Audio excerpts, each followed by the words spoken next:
So Vajrayana, we're going to pause and do a little bit more before we come back to Mahayana and Theravada, just so you get a sense of why this is different.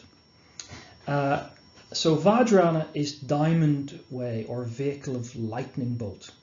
As the name suggests, it's all about strength, clarity, wisdom, flashes of light. Isn't that interesting? We're better than the ones that came before us. So instead of gold, you have diamond. Practice and beliefs constituted by special chants and rituals. The introduction of esoteric rituals, esoteric practices from the Bon religion incorporated into Buddhism. Vajrayana is interested in the acquisition both of internal and external supernatural powers, and holds that powers may be attained through proper ritual. Think Doctor Strange, I guess, this sort of thing.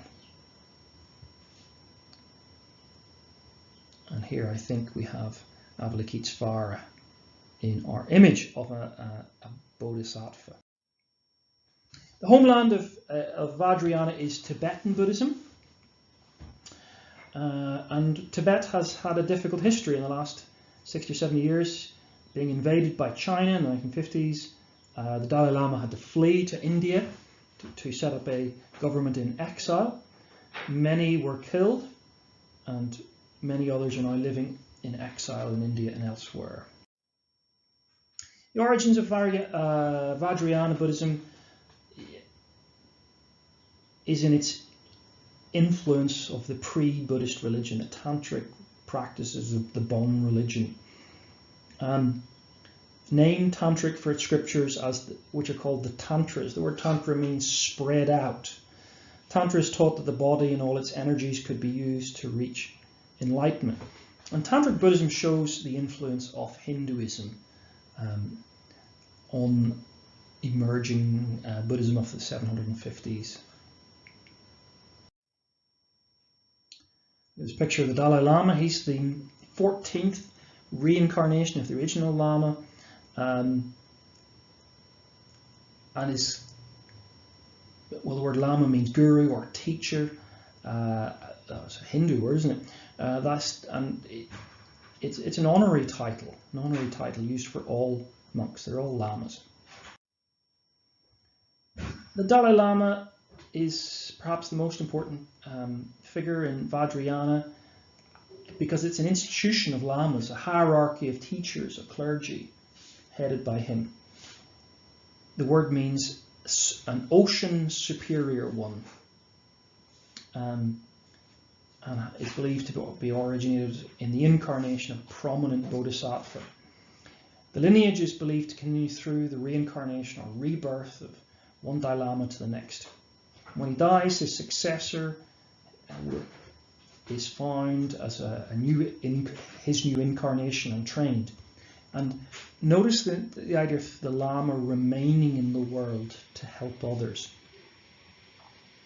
Delegation of monks consult on the state oracle about the place of rebirth and take objects that belong to the previous Dalai Lama mixed with similar objects and get the child to choose the right objects. Go watch the film The Little Buddha to find out how this sort of stuff happens. The boy who recognizes the object is chosen as the Dalai Lama. Objects play an important role in Vajrayana. Here we see on the right the Vajra, the Sanskrit meaning the diamond or lightning bolt. It's a sort of metal object. You can see here, just above my picture, a dory and a bell. So the bell symbolized wisdom, and the dory used to, kind of hit the bell, as it were. And used together, one in each hand, they represent the union of wisdom and compassion, the essential parts of Mahayana Buddhism, in turn Vajrayana Buddhism.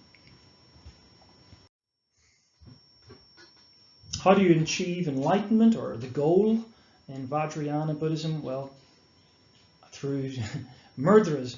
Now, I find it unusual how murderers have cropped up in Western filmmaking. Doctor Strange is forever using weird hand gestures, And this is taken directly from the notion of mudras, choreographed hand gestures, which can be used alongside a chant.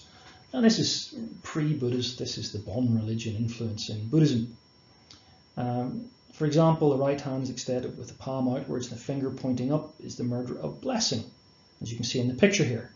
And if the palm is open and the hand is turned downward, the mudra represents generosity. The means to achieve enlightenment further is to use mantras, short, kind of resonating chants to harness the spiritual potency of sound. And this really has sort of Hindu backgrounds, I think. The sound, and you get this sort of deep throat singing of Vajrayana Tibetan throat singing. You can look it up on YouTube. These mantras can be chanted, they can be written down, they can be spun around on prayer wheels, either handheld ones or massive kind of wheels that you can spin to bring power and wisdom through repetition. Key symbolism in Vajrayana is the mandala. Look at these images here of mandalas. Geometric designs that present reality in symbolic form and language. And these are used in meditation, and it's the particular numbers of and objects within these mandalas, and the colours, and all have particular meanings.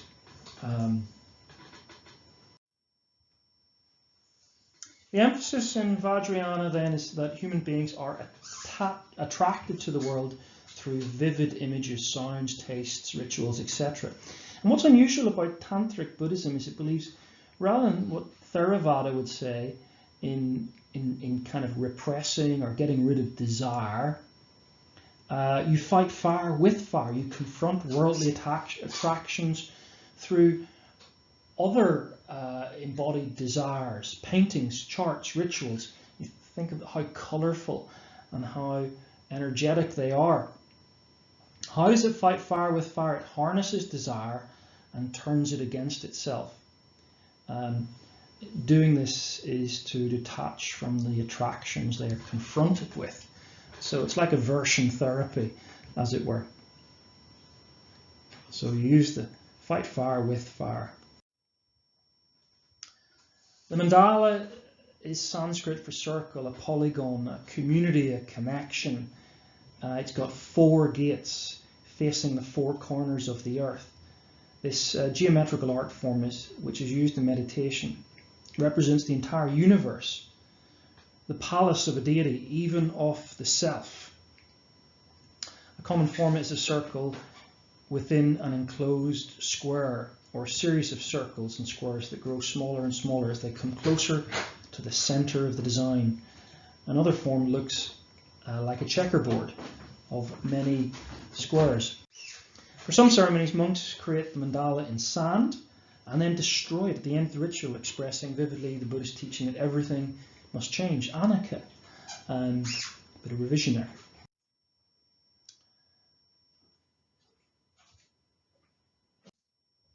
Here's some more examples, and you can see at the end there destroying the mandala to emphasize anicca, and that is merit making.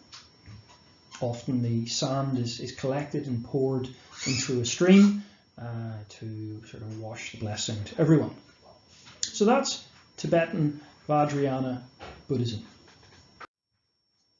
So we move on now just to focus on Theravada and Mahayana more generally. Okay, so if I asked you, could you explain what the goal of Theravada Buddhism is? How do Theravada Buddhists view Gautama? What the goal of Mahayana Buddhism is? And how Mahayana Buddhists view Gautama? Could you talk about further the Sangha, or the community of Buddhism? How the communities think of themselves in Mahayana and Theravada? Or why do Mahayana call themselves the great or greater vehicle?